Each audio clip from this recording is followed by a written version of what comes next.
There are new developments tonight over funding for special education. Lawmakers and Governor Lamont have reached a compromise. And this all comes after the governor vetoed additional funding. Your chief political reporter, Susan Raff, has more from Hartford. Give us the tools, support our schools. Educators are passionate. They've been pushing for more funding for special education. They marched in Hartford with a message for lawmakers. Education is the cornerstone of growth.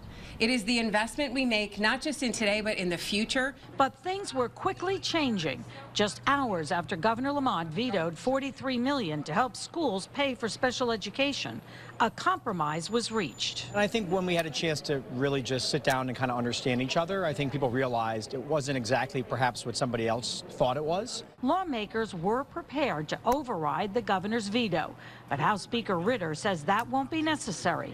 Ritter says $43 million will be taken out of the state's surplus.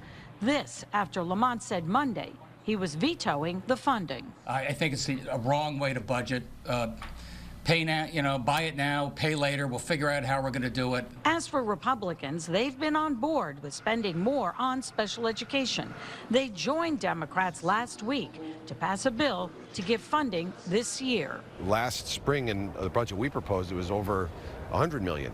And the $40 million, yes, that's a good thing, but they're coming back and saying not nearly enough, not even half of what we need. So what does Governor Lamont have to say about all this? Well, today he said he's glad that a compromise has been reached, but he did make a point out of saying that he wants to maintain financial constraints. So what's going to happen tomorrow? Lawmakers will vote, but not to override Governor Lamont's veto. They will vote to take $43 million out of the state surplus for special education. Your chief political reporter, Susan Raff, Channel 3, live in Hartford tonight.